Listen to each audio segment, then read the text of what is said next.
What's up, everyone? It's your boy Stump, and welcome back to Rank 101, turning noobs to pros since 2020. Today we have a player by the name of Carry Me. They're a Silver 2, and their game brings us to the map GYRO. And if you want to submit your ranked game for the next Rank 101, then hop on into my Discord server with the link in the description and check out the Rank 101 channels. Make sure you follow all the rules so your video has a better chance of getting selected. And don't forget to subscribe with notifications turned on so you don't miss another Ranked 101 video. It might be yours. And don't forget to comment down below what other tips and tricks you'd like me to show you guys. So without further ado, let's get into this lesson. So their question they have is, do I stay with 3 fingers and gyro, or do I try to learn 4 fingers and lower my gyro? Now that is a great question, and I bet a lot of players have this question too, and I can see just by looking at your gameplay you're playing on a phone. So yeah, that's okay. Crosshair placement, I assume you're not using any like stabilizer like arm for your gyro, which is better than me, honestly, because I need a stabilizer arm for my tablet because I use gyro for my tablet, funny enough. But I know everyone is just trying to copy the best pro players, so I think it's going to fix their game. But while it might do that on occasion, most of the time you're just going to hurt your muscle memory the more you keep changing your HUD around. Like, if you keep moving your buttons, it's going to be very hard for you to keep track of what button is where. That's a good kill, I like that. Your gyro is a little shaky, I'm gonna be honest. I'm curious what your gyro is set at. But you do get some pretty good kills. Also, I'd like to point out, his video is only 6 minutes long, so it's only like the first couple of rounds for the coalition. So what is the best HUD for you guys to be using? And while there's a million combinations for you to set up your buttons, there are actually 4 different layouts that you need to be aware of that you can use right now to play in Critical Ops. So I'm going to show you the 4 different types of HUD layouts, how they are used, and the pros and cons of each one. Of course, with each new HUD that you try and create, it is going to require some practice to get used to the button placement, so that way when you're in a game, you don't have to guess where your buttons are. And also, keep in mind, I'm using an iPad Pro 11-inch tablet to do this, so the HUD sizes will vary, but the layouts should be relatively similar. Alright, I'm lazy like that. I took screenshots of the different HUD layouts that I created for you guys. But this one I didn't create because this is the default HUD. This is the very first HUD that everyone uses when they start playing the game. It's also what most players still use because they haven't opened their settings yet.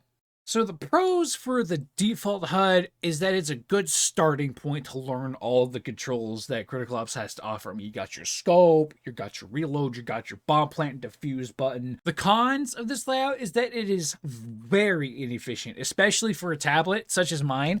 All of your buttons are way too spread out, and I'm sure it's pretty much the same spread compared to different devices, but it's relatively inefficient. So while this was made for beginners, it's not very beginner friendly. All your crucial buttons like your bomb defuse button, your jump and your crouch are all spread out across the entire device. Now with a little bit more of optimization, you get this HUD. You can kind of see right here, all the buttons are kind of grouped together around where your thumbs would be. And this is the 2-finger HUD. This is what I came up with for this HUD since I too started playing on 2 fingers when I started on my phone.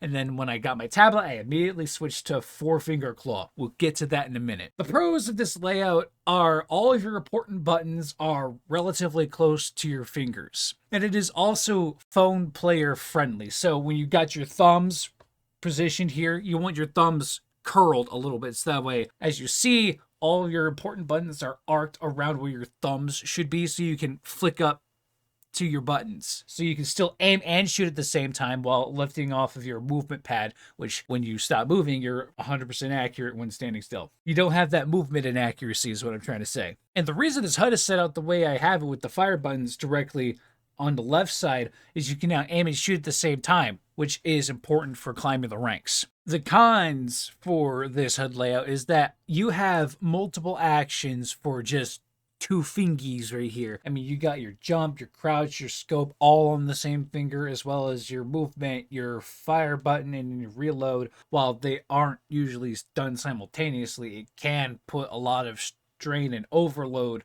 on your fingers, which can kind of slow you down a little bit. Not necessarily the best, but it is a good starting point. All right, now moving up in finger count, we now have 3-finger claw. Now, claw just means your fingers look like crab pincers or claws. 3-finger claw means you're only using one hand, usually your right hand, is using 2 fingers, while the other hand, your left hand, is using your thumb. And when you're holding your device, you want to hold your device where your device is resting on your middle finger for your 2-finger hand and your index finger for your thumb hand. And then you want to curl your hand like this, so that way you can perform, different actions with your fingers at the same time. So the pros of this layout is that it allows you to move, aim, and shoot at the same time. So you can start strafing when getting into more gunfights, because it's important to burst fire, change your positions, then probably crouch, and then take another couple shots. It makes it harder for them to hit you. You're also lightening the load on your fingers by splitting up your controls. Essentially, you're splitting your controls between 3 fingers instead of just 2. It also clears up the middle of your HUD a little bit because it's got more of your buttons to the side instead of crossing into the middle because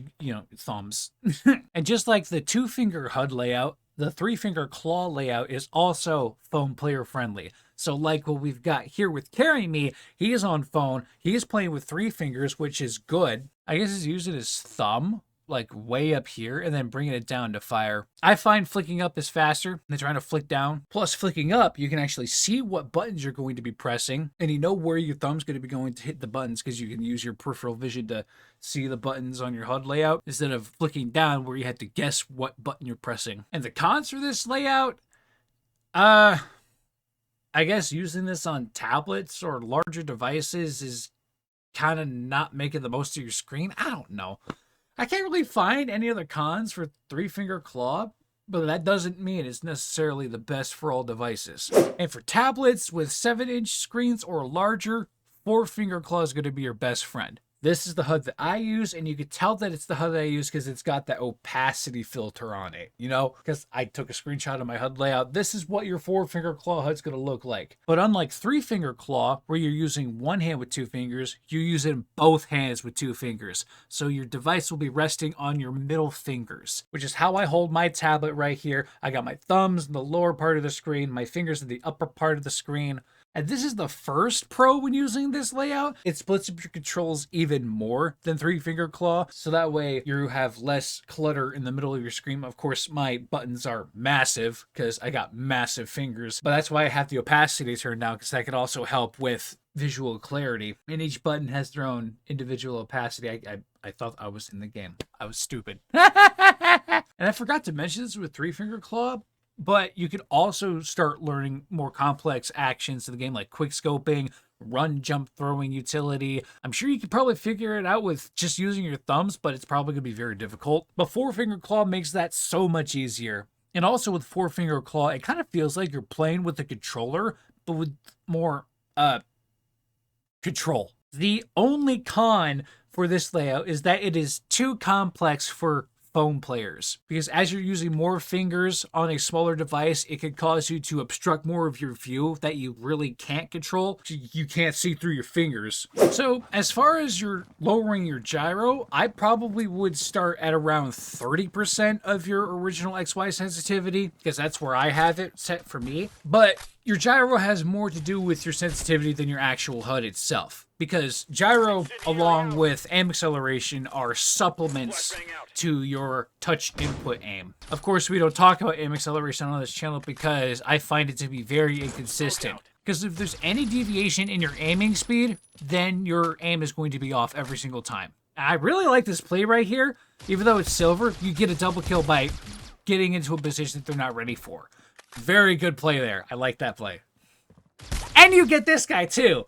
You just go off in this round. But anyways, back on aim acceleration. If there's any deviation in your aiming speed, it's going to throw off your aim. And at greater distances is going to be a much larger margin of error. Anyways, you want your aim to be consistent. So keeping your sensitivity and gyro the same across these different HUD layouts will help you with this. And if you have to change your sensitivity, then change it to something that is comfortable for the HUD layout that you have selected. If you feel like your sensitivity is overshooting a lot, like flicking to your target, but you keep overshooting, you're going to want to lower your sensitivity. Or if you feel like you just can't get there in time, like you're too slow to get to your target, then you're going to want to increase your sensitivity. Once you find something that is a comfortable middle ground, stick with it, practice with it, play against bots, use the training grounds, do whatever. And if you made it this far in the video, then you will know that I'll be posting shorts about how to set up each of these HUD layouts in the coming week. So make sure you're subscribed with notifications turned on so you don't miss those other videos as well. And don't forget to leave a like on this video if you made it this far and you enjoyed and you thought this was helpful and you learned something. And as always, stay safe. Bye-bye.